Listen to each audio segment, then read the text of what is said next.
পৃথিবীতে যা কিছু করিয়াছি অর্জন, ভেবেছিলাম সবকিছুই আমার হাতের গড়া।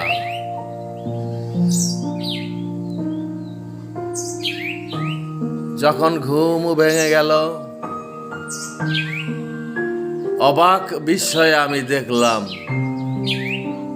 কিছুই আমার গড়া নয়, কিছুই আমার নয়, কিছুই আমার নিয়ন্ত্রণে নয়, সবটুকু তার ফাঁকা। বেড়াতে এসেছিলাম অতিথি হয়ে, কোনো একদিন সবার অজান্তে বিদায় নিয়ে চলে গেলাম। যার পৃথিবী যেখানে ছিল সেখানেই রয়ে গেল। আমি হলাম অচিন পথের এক অচিন যাত্রী, ক্ষণস্থায়ী জীবনের এক বিশাল পরিহাস।